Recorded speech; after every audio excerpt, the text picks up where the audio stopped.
It's Parshas Savo, and it's a tough Parsha.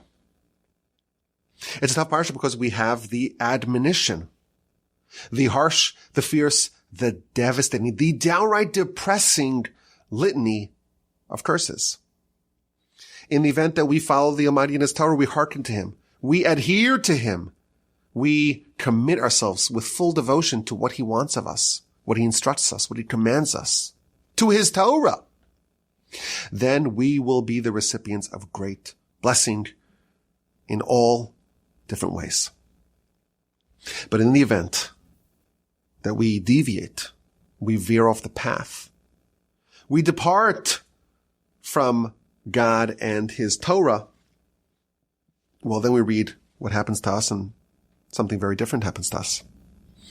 98 bone-chilling curses will befall our people. If we repudiate the covenant that we forge with God, we will suffer tremendously. And as any student of Jewish history knows, these curses, they're fierce, they're intense, and they're clairvoyant. Because over the course of our long and storied and tortured and glorious history, all of these curses have come true. And we read it this week, and when they read it in shul, the Baal Koreh, the reader of the Torah, reads it very fast in a low tone. And if you're following along, trying to say the words as we're told we're supposed to, it's hard to keep up. It's hard to keep up most weeks. Certainly this week, it's a low tone and it's rapid fire. And if you think about the words and you read them, it's painful. It's difficult. It's harsh. It's bitter. It's fierce. Even just to read it. And the Talmud tells us that it's no coincidence that this is the Torah portion we read before Rosh Hashanah. You know, what we read is synchronized with the calendar. Because what we read, it's not just what we're supposed to read about the Torah. It's supposed to be relevant to us when we're reading it. And the Talmud says we read it at the end of the year, just prior to Rosh Hashanah. And that's not a coincidence. Says the Talmud, the book of Megillah, page 31b. Ezra Titken, Ezra the scribe, he enacted that we read this section, the curses of Deuteronomy of Devarim, right before Rosh Hashanah. Why? Let's end the year and all of its curses. It's been a rough year. It's been a difficult year. It's been a year where we've really, as a nation, we've witnessed a lot of curses. We've endured a lot of curses. And yes, of course, we've been blessed as well. But collectively, there's been a lot of pain, a lot of suffering. And we hope that this Parsha, we're getting rid of it. Let's get rid of all those curses before the end of the year. It's almost like, people who paid their deductible. And it's December or November, all sorts of elective medical needs are addressed. Why? Because we already got all the pain. Let's get rid of it all before the end of the year. Let's exhaust all the curses at the end of the year. And when we begin the year, it should be only blessing. It's true every year, and it's especially true this year. We hope that next year brings us only blessing, only goodness for all of us. And in this Parsha podcast, I want to focus on a theme found throughout the Parsha and really throughout all of our religious Jewish life. It's a central idea. It's an idea that we mentioned a bunch of times in the past, but it comes across many times in our Parsha. It's central to the life of a believer, and it's worth revisiting. As we mentioned, the main subject of our Parsha are the blessings and the curses. And truthfully, we have the blessings and the curses in the future when the nation crosses over the Jordan. You got to go to these two mountains, Mount Gerizim, Mount Ebal, and half the nation's on one mountain, half of the nation is on the other mountain, and we have blessings and curses. And then we read more broadly, our nation, we live by a code, we live by the Torah, and our treatment from God will be determined by how we observe His law, His code, His corpus. And again, it's the harshest part of the Torah. The admonition, as it's known, the tochacha, it's fierce, and we read all the awful, awful, awful things that will happen to us if we abandon God and His Torah. And of course, they read it fast, and it's hard for us to follow, but we are supposed to read it. And it's supposed to get our attention. And the question I want to pose is, what are we supposed to learn from this? How are we supposed to try to process this? What's a way of thinking about this? What's the takeaway for us? And of course, the larger takeaway is, well, do whatever you can to avoid such a fate. But how are we supposed to think about all the suffering that our nation has endured throughout our history? So I want to suggest a way of thinking about it, an idea. It's a bit aspirational, but it's found in so many different ways and so many different places and so many different citations in our literature. It's definitely true. And yes, it is aspirational, and that's okay, as we shall see. We're trained that when something bad happens to us, when something difficult, painful, challenging happens to us, or even when something good happens to us, but it's not fully good, it's got some negative elements to it as well. We're trained in our literature. And really, if you have a broad, expansive retrospective of history, in our history, that there's nothing that God gives us that's ultimately for our detriment. It's always, always, always, always truly for our benefit, even if it seems otherwise.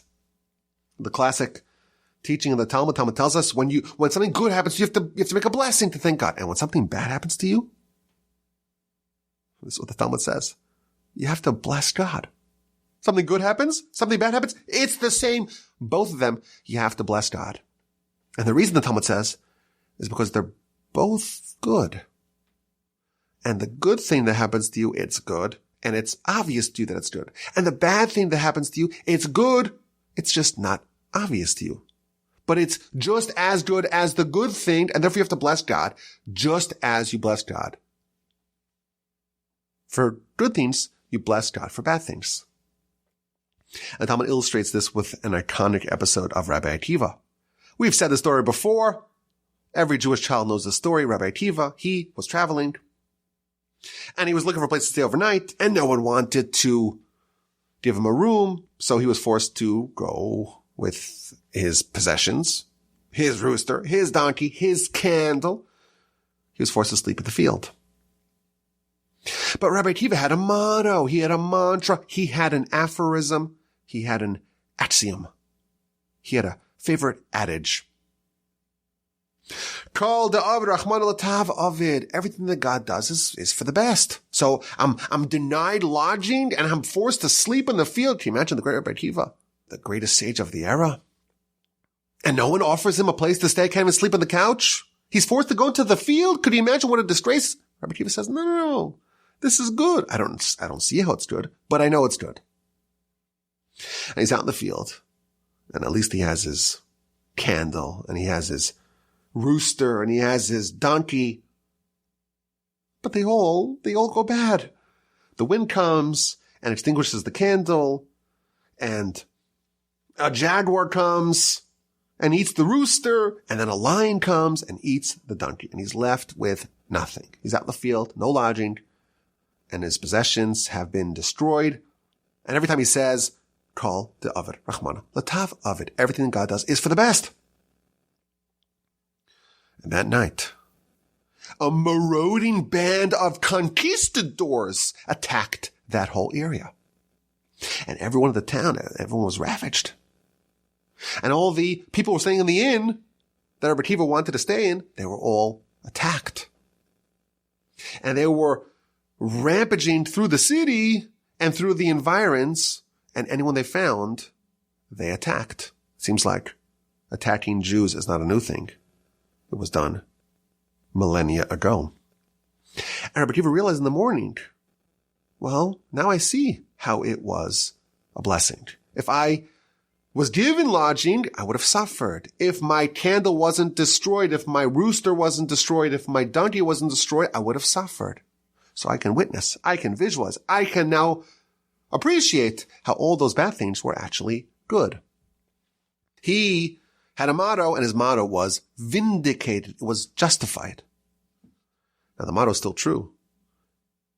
It's rare for us to see as clearly as Rabbi Akiva did how it was ultimately for his benefit. But the Talmud declares, and again, this is a thing we find many places in the Talmud, everything that God does for us is for our benefit. God loves us more than a parent loves a child. There is no way that God would do something that's to our detriment. Now, sometimes we don't see it. We don't appreciate it. We have to bless it. Nonetheless, you got to bless for the bad as if it was good, because it actually is good. Rabbi Akiva, he had this motto, and he was given a little window to show, oh, you're actually right. But even when we're not shown that, it is ultimately for our benefit. The Parsha begins with the mitzvah of bikurim, the first fruit. You arrive at the land, the temple's built. You take the 7 special fruits the land is praised with: wheat, barley, grapes, figs, pomegranates, olives, and dates. And when you notice the first fruit of the crop, you wrap a special red ribbon around it, and you bring it to Jerusalem in a nice decorative basket, and you bring it to the temple, and you present it to the Kohen. It's like one of the tithes. It's like the challah, the first of the dough, and the first 10% goes to the Levite, and the 2% goes the truma to the Kohen, and so on. And the first of the animals, the first of your children, the first of everything goes to God and his emissaries. And this is the first fruit, the bikurim. You give it to the Kohen, you make a proclamation, and you detail all the goodness that God has done for you. And this is you making a declaration. God, you do good for me. And I'm not an ingrate. I'm going to appreciate all the good that you are doing for me. And there's an amazing observation that our sages tell us. If you look at the Mishnah in the book of Bikurim, so there's a book of Mishnah about this mitzvah, the mitzvah of Bikurim, of the first fruit. And it describes what you're supposed to do to fulfill this mitzvah. How do you separate, how do you designate the bikurim? A person goes and they're traveling in the field and they're waiting for the fruits to blossom, to bloom. And he sees a te'ena, a fig, a grapevine, or a pomegranate. And he sees the first buds of this year's crop, of this year's yield. Tie a ribbon around it and you declare, Hare zu bikurim, this is bikurim, this is the first fruit. And eventually, once it ripens and once you harvest it, you take those same fruits, the first ones, and you bring it to the temple, you give it to the Kohen. Now this law applies with 7 fruits. The 7 fruits, the 7 special fruits that the land of Israel is praised with. And the Mishnah gives us 3 examples. Te'ena, a fig, eshkol, a vine, rimon, a pomegranate. So first of all, it doesn't have to give 3 examples. 1 example is sufficient. And if you're going to bring 3, bring all 7. The commentaries observe these 3 were bunched together before. In chapter 13 of the book of Numbers, Parshas Shlach, Moshe sends spies, scouts, to go inspect, reconnoiter the land. And they come back with gargantuan fruits. What do they bring? Numbers, Bamidbar, chapter 13, verse 23. They bring vines, they bring figs, they bring pomegranates. The Mishnah, when it gives the examples, the samples of the different fruits, it's those same 3. The vines, the grapes, the pomegranates, and the figs. The Arizal tells us, the Arizal, the greatest of the Kabbalists, this mitzvah of bringing bikurim, this is our rectification of the sin of the spies. The spies, they got to the land and said, no, this is terrible. God wants to make us suffer. God wants us to be killed and slaughtered. We'll never conquer it. Well, let's go back to Egypt. And here we have a mitzvah where we say, no, we're happy to be here. Thank you, Hashem, for bringing us here. And thank you for giving us so much over here. And we're appreciating what you gave us in the land. And this is how we rectify the sin of the spies. And that's why the examples that the Mishnah cites are the same exact fruits that the spies brought as samples. They brought it to besmirch the land, to slander the land, and we're doing the opposite. We're taking those same fruits and we're praising the land. But if you think about it, what's the mitzvah? It's to appreciate the goodness of Hashem. The spies, they get to the land and all they see is curses. And they thought that God was positioning the people for disaster. They saw everyone dying, do you recall?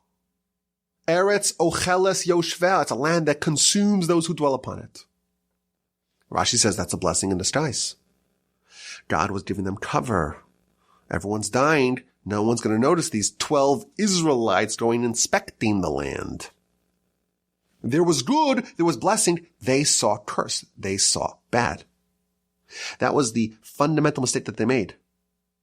And Bikurim, where we recognize the goodness and we acknowledge it and we proclaim it and we're not an ingrate and we realize that everything that Hashem does is for our benefit, that's how we rectify it. The Parsha begins with this mitzvah. That's the theme I want to focus on here in this week's Parsha podcast. Everything that God sends our way. It may appear to be a curse. That's what the spies thought. But really it's a blessing that we have to thank God and bless Him for. Now, right after the mitzvah of Bikurim, we have the Vidui Meiser, which is the confession of the tithes. Every 3 years, when you finish the schedule of tithes, you go to the temple and you make another declaration. And you say, I fulfilled all my responsibilities. I've given the Levites. I've given the poor people. I've done everything that you commanded to do. I didn't violate any of the mitzvahs. I didn't forget anything. I've checked all the boxes. I'm completely in conformance with the schedule of the tithes. And I also followed the proper laws and so on. I've done everything that you've commanded me. That's the declaration. And then we asked God to respond in kind. Gaze from your heavenly abode. Min hashamayim, from heaven. Uvarech samcha es Yisrael. And bless your nation. Bless Israel. And the land that you have given to us. As you have sworn, as you have pledged to our forefathers. Eretz savas chalav udvash. A land flowing with milk and honey. You've done your job. We've done our job. We brought all the tithes, and we followed all the scheduling, and year 1, which is the first tithe, and the second tithe, and year 2 is also first tithe, second tithe. Year 3 is the first tithe and the tithe for the poor people. We've done all the tithes properly, and we're asking for you to gaze from heaven. Hashtifa mima'on kadshecha. Gaze from your heavenly, your holy abode from heaven, and bless us. Now this word, hashtifa, means to gaze, to overlook. And Rashi tells us, it's a word that doesn't appear very often in the Torah, but it usually connotes misfortune.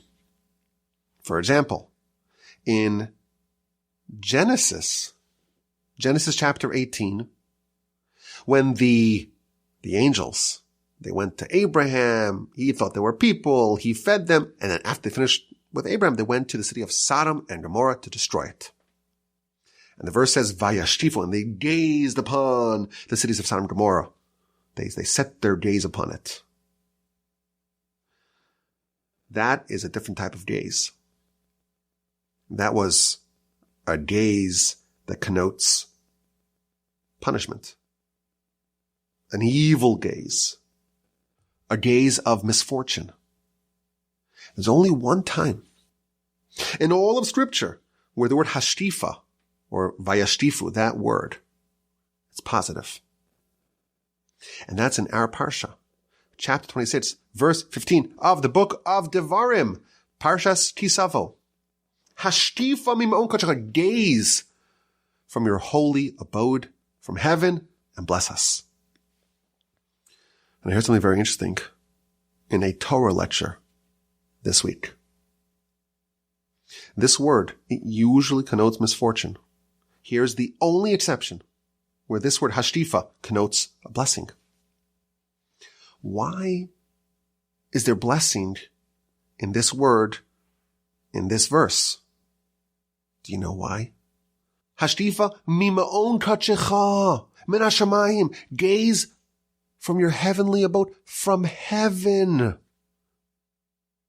Hashtifa, it connotes misfortune unless you're looking down, you're gazing down from heaven. If you were to look from here, you may see misfortune. And that's what the word hashtifa means. It's misfortune. Look what's happening. But anytime the word hashtifa means from heaven, from the heavenly above, from God's perspective, so to speak, it's positive. The word hashtifa, is it negative? Is it positive? It depends. From our vantage point, it may be interpreted as negative, as a punishment, as misfortune. But when it's min hashamayim, when it's from heaven, when it's from God's perspective, then it is a blessing. And this principle is the same idea. The spies, well, they thought there was curse, there was misfortune.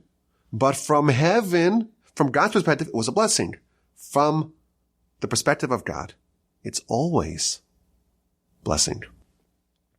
When we read the blessings and the curses, the Talmud tells us we have to bless God for the blessings and we have to bless Him for the curses. And again, as I warned you, I gave a disclaimer.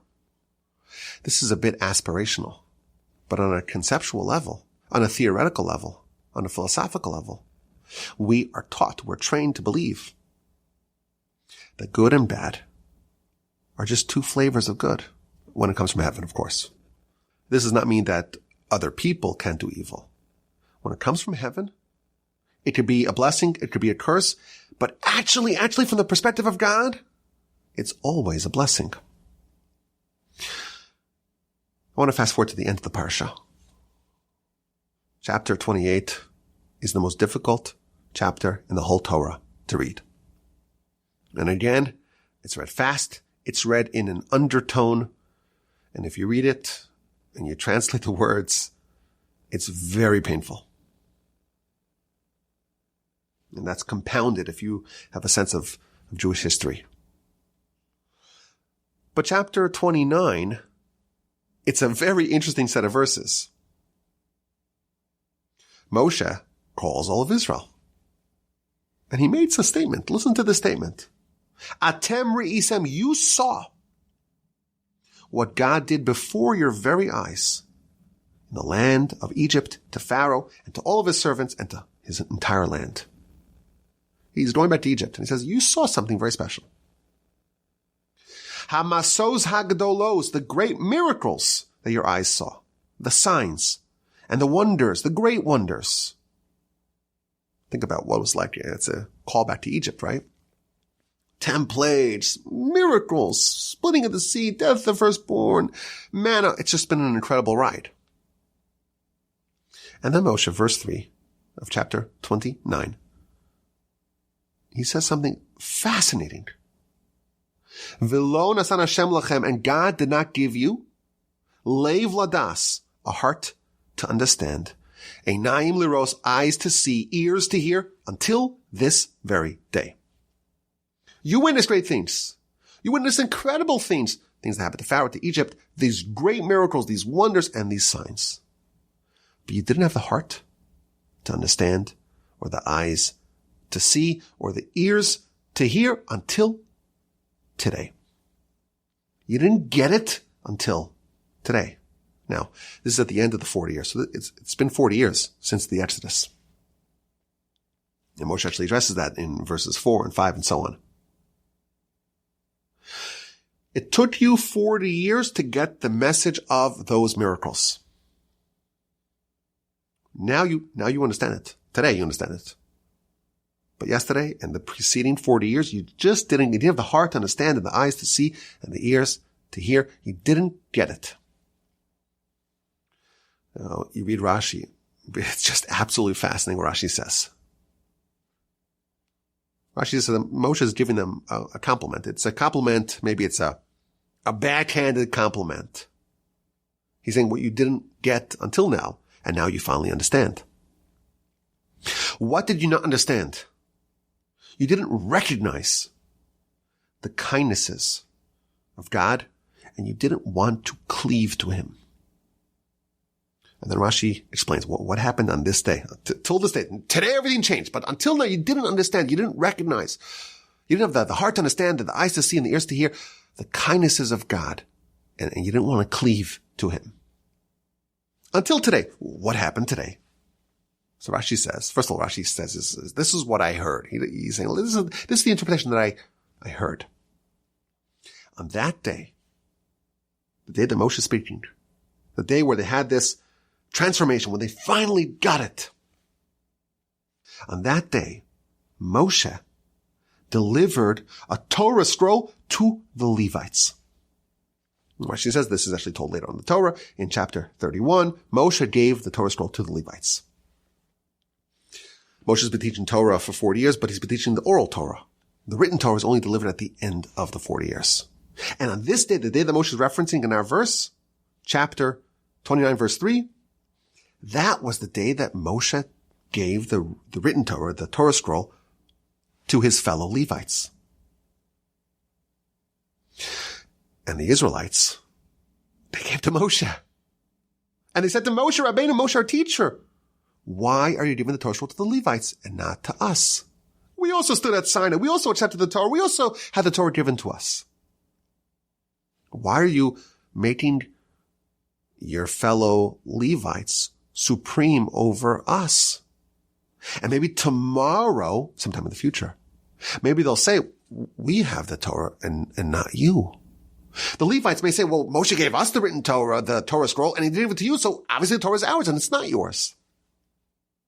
We are demanding, say the Israelites, we're demanding the Torah. That's what happened on this day, the day of the transformation. V'samach Moshe al hadavar. And Moshe was happy on this matter. I was thinking today, I don't remember any other time that Moshe was happy in the Torah. It's a good trivia question. Where in the Torah was Moshe happy? Rashi tells us, chapter 29, verse 3 of our Parsha Savo, of the book of Devarim, Deuteronomy. Rashi says, V'samach Moshe al hadavar. Moshe was happy.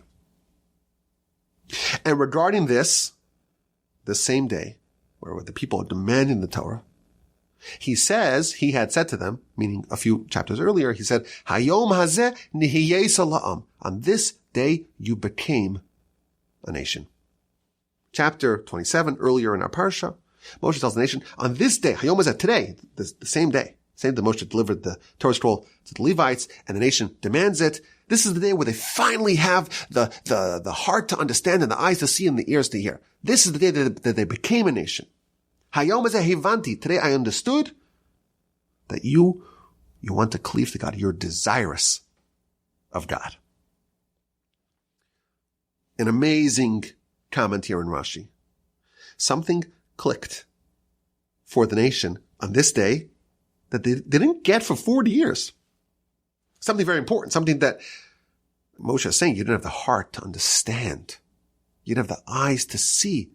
You didn't have the ears to hear. You didn't process all those incredible miracles and wonders and signs. And today, you got it. And therefore today is really when you started as a nation. Hayom hazeh nihiyesa. Today you became a nation. Notwithstanding all that the nation witnessed for 40 years, on some level, Moshe is telling them that you weren't a nation. And what did you not recognize? You didn't recognize the kindnesses of God. And you did not seek to cleave to him. For 40 years, the nation was still resistant to God. For 40 years, the nation did not recognize the goodnesses of God. And yes, they had the Torah, and yes, they had the mitzvos, and yes, they were officially, nominally a religion of God. But they may have thought the Torah was a bit of a burden. It's a bit of a nuisance. It's a hassle. I'll do it because it's true, because otherwise I'll get punished, because otherwise I'll be an outcast. Because this is what we do. But they didn't recognize that this was all a gift from God. All kindness from God. And something very dramatic happened on this day. Something that made Moshe glad. He was happy. The nation comes in and says, we demand the Torah. They came begging for Torah scrolls. And Moshe is delighted. And up to this point, he tells them, you didn't have the heart to understand. You didn't have the eyes to see. You didn't have the ears to hear. You failed to see the kindnesses of God. You didn't realize that everything Hashem did for you was all because he loves you and wants to give you goodness and kindness and benevolence. For 40 years, he was still a little bit resisting. You weren't fully open to it. You didn't quite realize that it's all for your benefit. Until today, on this day, on that day, they became a nation. They realized, they got it. They've been seeing the miracles nonstop, and they finally got it. They finally became a nation. They finally realized what it's all about. The Almighty loves them and just wants to do goodness and kindness for them. And it's all for our benefit. After 40 years, it finally sunk in. They finally got it. Everything is for the benefit. Everything's for our benefit. All that we get from the Almighty. It's all good. You think about what we're trying to do. We're trying to teach Torah. We're not crusaders trying to spread Torah. We have to realize that the Almighty has given us bread and air and oxygen and life and gold and pearls and water. Those are all things, by the way, that the Torah is compared to. It's the greatest gift ever given to mankind. It's only good, no bad. And the nation, notwithstanding the miracles and the sign of revelation, the Exodus and the manna, it took them 40 years to get it. Up to that point, they didn't have the heart, didn't have the eyes, didn't have the ears. They were still a bit stiff-necked. Now, I find this fascinating for all sorts of reasons. Obviously, question number one is, what took them so long? Why didn't they get it for 40 years? Question two is, well, what actually happened on this day that made them realize, that made them open their eyes to understand that it was all for their benefit? Rashi says that when Moshe gave the Torah to the Levites, and maybe I was thinking, this is just a side point, maybe the fact that it's often true that when someone loses something, they finally appreciate it. Maybe when they imagined themselves losing the Torah and the Levites having it and them not having it, maybe then it clicked for them. I also find it interesting that Rashi says that on this day they became a nation, meaning the definition of our nation is to recognize that everything that God does is for our benefit. But on the actual revelation, this is what we're seeing throughout the whole Parsha. On this day, today you became a nation. Today you came begging for Torah. Today something clicked. Today you realize that the Torah is God's kindness. It's a gift. And you came and you demanded it. And you wanted to cleave to him. And again, for 40 years they observed the Torah. They kept it. They didn't repudiate it. But only now did they realize that it's completely for their benefit. It's completely good. It's completely kindness. The nation realized something very important. And Moshe tells them, Hayom Azeni Yisrael, today you became a nation. Today you demanded the Torah. Today you realize it's all a gift. It's all kindness from heaven. Today you realized that everything that comes our way from heaven, the blessings and the curses, it's all a blessing. It took the nation 40 years to recognize this. There was still a consideration. For 40 years, that maybe the Torah is for our detriment. It took him 40 years to come around. I said this is an aspirational insight. We believe, we know, we're trained to recognize that everything that comes from heaven is good. And certainly when viewed from heaven is good. And all the suffering that people have endured, all the curses that we've experienced throughout our history, ultimately is for our benefit. But it's still hard for us to come to terms with it. We should know we're in very good company. For 40 years, the nation, the people that witnessed all these miracles and all these signs and all these wonders, they were still not convinced that the Torah was for their benefit. And the truth is, we only want blessings, and we want blessings that are undeniable blessings, unambiguous blessings. In a couple of weeks, we're going to have Rosh Hashanah. And we're going to wish each other a Shana Tova Umituka. A good year, Shana Tova, a good year. Umituka, and a sweet one. If it's a good year, why does it need to be sweet? Commentaries tell us it's always going to be a good year. But sometimes it's going to be bitter like hell. And it's good.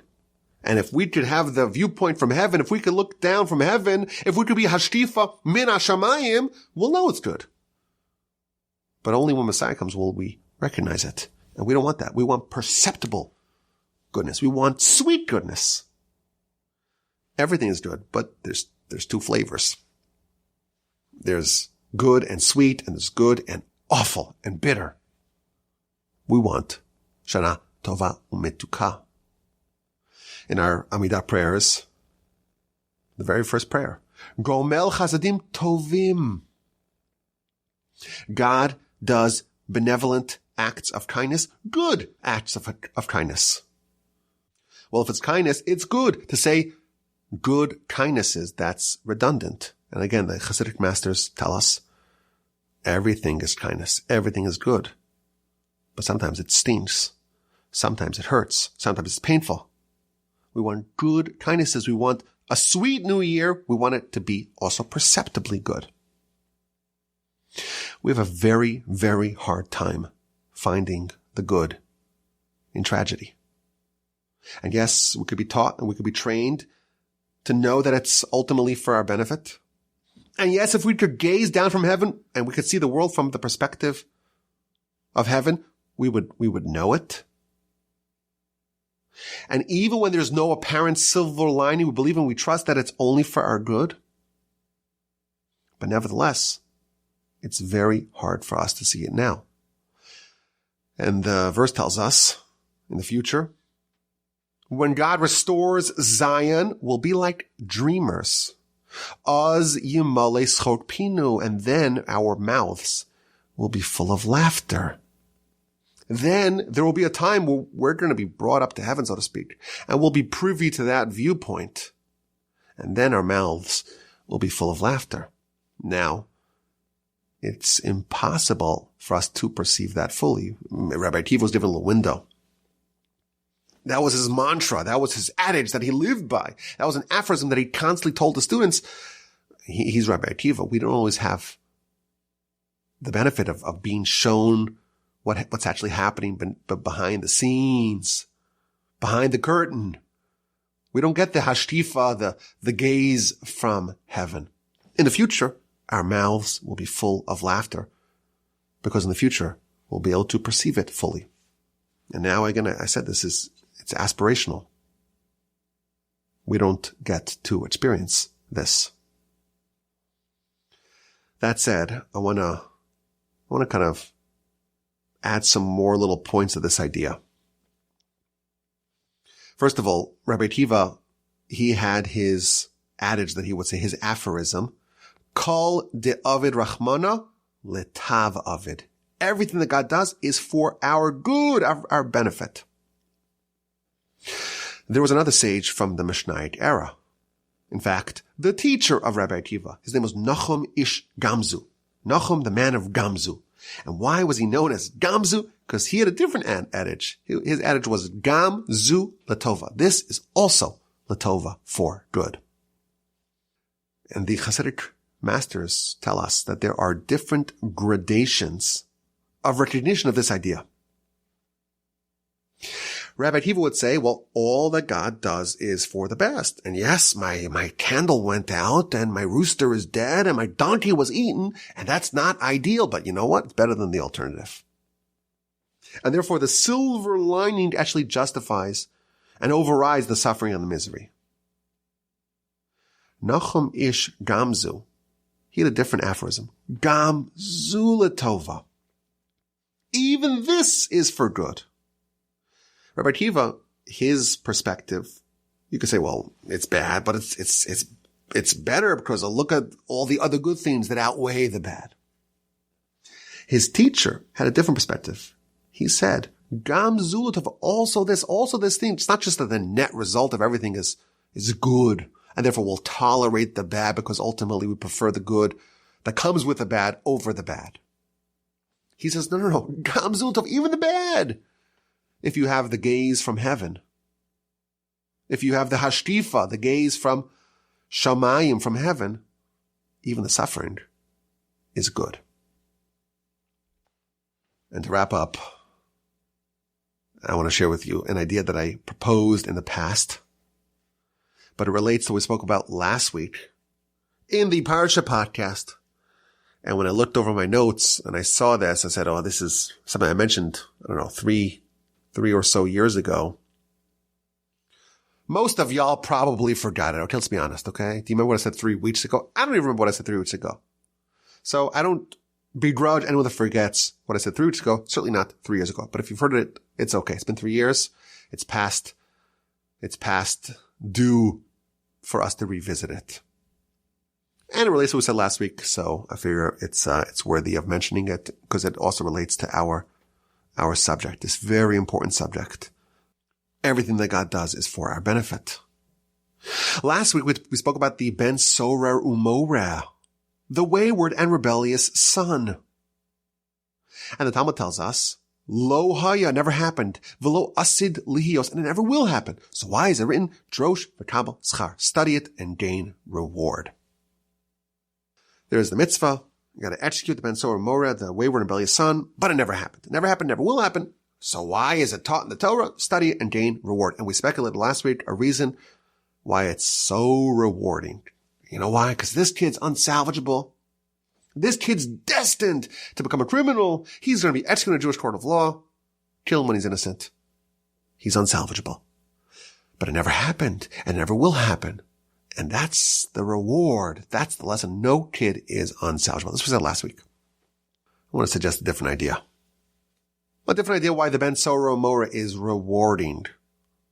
You see, when the Talmud tells us that there's a mitzvah, Ben Sorer Umoreh, the wayward and rebellious son, that never happened and never will happen. So why is it written? Drosh v'kabel schar, study and gain reward. It lists 2 other mitzvos.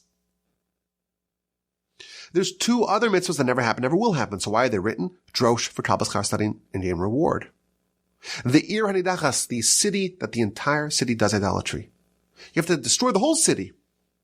Never happened, never will happen. Why is it written? Study it and gain reward. Beis Hamenuga, a house that has tsaras, never happened, never will happen. So why is it written? Study and gain reward. There's something rewarding. I want to suggest, in all of these 3 mitzvos, we learn different perspectives of our grand idea, the gaze from heaven. The perspective that from heaven, it's all good. In all these 3 instances, there are things that appear to be curses, that we perceive to be terrible things, but when we drill down, we could get a little pitch from the other side, and we see how it's actually for our benefit. We spoke about the Ben Sorer Umoreh last week, the wayward and rebellious son. Why is he executed? So the Talmud tells us, because he is on a path that will guaranteed. There's no way that anything else will happen to this boy. He's going to eventually deplete his father's money. He'll go to the crossroads. He'll harass and become a bandit, and he'll be executed as a murderer. Yamus zakai va'al yamus chayv. If you think about it, this is a teenager. He's 13 years old. He's a kid. And you're going to execute him? He's a problem child. He's mischievous. He's recalcitrant. He's disobedient. And yes, he's a bit gluttonous. He likes to drink. He likes to eat meat. Are we going to execute him over this? Talmud tells us the Torah can predict his future. He will become a murderer, and he's going to be executed anyhow. Kill him when he's innocent. It's better. Let him die innocent, free of sin, unblemished. And after all, that's the whole goal of life, to return our soul to God in its total purity. is the death of the Ben Somer a good thing or a bad thing? On a surface level, it's a terrible thing. But study it deeply, and you'll gain reward. You'll be able to see the perspective from heaven. You get a little gaze, a little peephole from heaven. And when you examine it, you see it's really good. Yes, he's going to forfeit some years. But in the grand scheme of things, in the perspective of eternity, it's a marvelous exchange. A few years, 50 years in this world. Would you exchange that for 100 billion years in the eternity? To be able to return the soul unsullied and untainted to God and to bask in the eternal delight of the afterlife. It's a worthwhile exchange. Now again, it never happened, never will happen, but there's a lesson. Sometimes when bad things happen, it's actually good. Like the Ben Somer. What about the idolatrous city? The verse tells us, when it talks about the idolatrous city, in Parshas Shoftim, we must destroy the city completely. It can never be rebuilt. And we cannot take any of the plunder, any of the booty, so that God's wrath may subside. So long as there's idolatry in the world, the wrath of God is in the world. A city is destroyed. It's a disaster. And it can never be rebuilt. And all its property gets destroyed. It must be obliterated. And that sounds like a terrible thing. It sounds like a curse. But Rashi tells us, the verse tells us, that this will quell God's wrath. When there is idolatry, God has anger not just on that city, but on the whole world. That city is like a cancerous tumor, spreading death and divine anger to the whole world. If someone, God forbid, has a cancerous tumor that's metastasizing, and you have to lop off part of their body, it's a terrible thing. But it's the best thing in the world. Yes, you're destroying the city. And yes, you're obliterating its memory. But that's excising the malignant cancer from the body. It appears to be a curse. It's actually a great blessing. Now again, never happened, never will happen. But that's a perspective that's very rewarding. And there's a third example, that's haras on the house. You remove the stones, you dismantle the house. Think about it. You move to Israel, you get the new house. This is your ancestral homeland. This is where you live, your grandparents lived, and your great-grandparents and your great-grandchildren live. This is part of the land promised to you by God. And you gotta move out, and you're ashamed, and you're shunned, and everyone sees you gotta take all your furniture out of your house, and they have to bulldoze the house. And where are you gonna live? Where are you going to go? And you can't even build on that land. You can't just buy a new one because this is the ancestral homeland. And the verse tells us, chapter 14 of Leviticus, when you come to the land, I will place a negat haras on your house. And Rashi cites the Midrash. This is good news. Do you know why? Because the previous inhabitants of the land, they had gold and they had silver and they had precious gems and jewelry and diamonds. And they hid it behind the stones. And you move in and you have no idea that there's treasure lying a few feet away from you. So God is going to place a splotch, a discoloration. Is it saras? I don't know. You got to call the Kohen. And the Kohen comes and he's like, we have to dismantle this and it's terrible. What's going to be? Where are you going to live? And you remove some of the stones. And what do you discover? In an instant, that disaster is a great blessing. And again, never happened, never will happen. But there's something rewarding.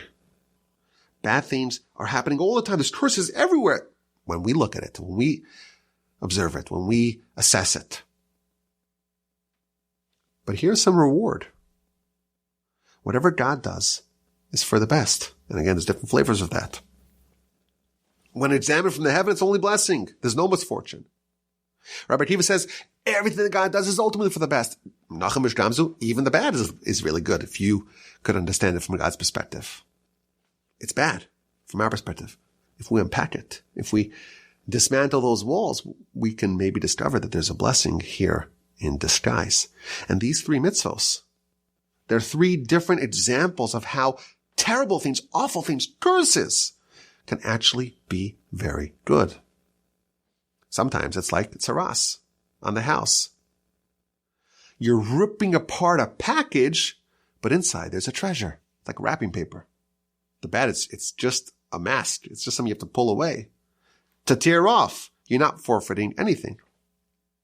And sometimes the flavor of good actually being obscured by bad, it's exchanging something very minor relatively for something major. The Ben Sa'omara, the verse, the Talmud tells us, Yamos Zakar, he'll die righteous. That is the yearning of every soul to die righteous. You could die, you could return your soul to the Almighty, unsullied, untainted by any sin. There's no greater blessing in the world than that. All the sages, all the pious men, all the righteous men, all the tzaddikim of all history, all they wanted was to die righteous. It seems like a curse. But actually, the Talmud says, no. If this person stayed alive, it would have been a disaster. Die righteous. You're doing a very good trade-off. It's hard for us to process it. Again, it's aspirational, but on a conceptual level, we recognize that this is a trade-off that we'd all gladly make. And sometimes, when we eliminate a whole city, it's actually net positive, because that would have condemned all of us and everything else to be destroyed. There are 3 mitzvahs, Talmud tells us. Never happened, never will happen. And these are 3 different perspectives for how when disaster strikes, when misfortune hits, when devastation presents itself, it's painful. It's something which hurts a lot. It stings. It's a menacing cloud, but there's a silver lining. And again, the Talmud's trying to condition us, to train us, to acclimate our mind to this. And it says something very bold. Kishem shemavarchim ala tov. Just as you bless God for good, you must bless God for bad. Because it's really the same thing. There is no bad that comes down from heaven. That's a theme in our Parsha. And again, if you don't recognize this, if I don't recognize this, we're in good company. It took our antecedents 40 years of witnessing nonstop miracles to really get it. To really say, I want to cleave to God. It's all kindness from Him. Just this morning, I'll just end off with this. Of course, it's the month of Elul. We're blowing the shofar every day. I didn't bring my phone today to Shach. I didn't record today's shofar. Forgive me. But I noticed something interesting. In the Amidah prayer, we mentioned the shofar. In the blessing about the ingathering of the exiles, Tikah b'shofar gadol lecherusenu, blow a great shofar for our liberation. And I was thinking, this is the time we're trying to improve. We're trying to think about how we can grow and how we can maximize our abilities and how we could really achieve and unlock our destiny and our greatness. And I was thinking about some of the difficulties that I have personally in trying to advance, trying to move forward. And I'm thinking, maybe I'll give up this and I'll forfeit this, but ultimately it's good. When I read these words, I noticed that for the first time, we're blowing the shofar. We're heralding the arrival of Elul. We're heralding the arrival of these important days. But it's all lecherus, it's all for our liberation. When we give up something for God, we're not forfeiting for God. It's all kindness. It's just goodness. And yes, it's hard for us to appreciate that, just as it was for our antecedents. But when we're blowing the shofar, it's to liberate us. It's to unshackle us from burdens. And again, it's hard for us to perceive this. And when this curses, it's very hard for us to bless God. But this is a theme we see over and over in our Parsha. And again, we all go through difficult times. Some have painful times, some have tragedy, some have severe suffering. And our hearts are with them all. But everyone suffers on some level. That's the fate of all mankind. And again, I'm acknowledging for the 8th time, this is an aspirational idea. And our Parsha is the greatest proof of that, because again, it took the nation 40 years to come around. But it's important for us to remember, We believe. It's hard for us to really connect with, but we believe, at least on a conceptual level, everything that comes from God is ultimately for our benefit. And you know what? If we could have just a little tiny view from heaven, we'll see it. We don't have that. In the future, we will have it, and we will be laughing. Our mouths will be full of laughter because we'll finally sense it. Until then, we have to wrestle with it. And that's okay. But this perspective is important for us to retain nonetheless, and maybe, just maybe, amidst the year of very difficult challenges and apparent curses, maybe this can provide some modicum of suffering to recognize, to understand that if Rabbi Akiva was around, he would comfort us and say, this is for good. Maybe he probably wouldn't preach it to us, because if we're resistant to it, it doesn't sound good when someone is suffering, say, oh, it's for good. But he said that about himself. If he was suffering, he would say that about himself. And that maybe could help some of us when we're going through our challenges. Maybe it could be of some comfort, and we hope and we pray that the curses will be all ended. End the year and end its curses, and the upcoming year should be a good year and a sweet year. And may we only witness good things and blessings, and may we come to the day to recognize that the Almighty really, really, really loves us and only wants to give us goodness and kindness. And then we're going to run to the Torah and say, we demand it, we want it. And then Moshe will be happy. I appreciate you listening to this edition of the Parsha Podcast, this aspirational edition of the Parsha Podcast. Hope you enjoyed it as much as I did. Nay, 10% of how much I enjoyed it. Take care. Have a wonderful day, a splendid, splendid, splendid rest of your week. And please God, a peaceful and productive and uplifting and meaningful and powerful and delightful Shabbos upcoming. And please God, with the help of the Almighty, we'll talk again, good health and in good spirits next week.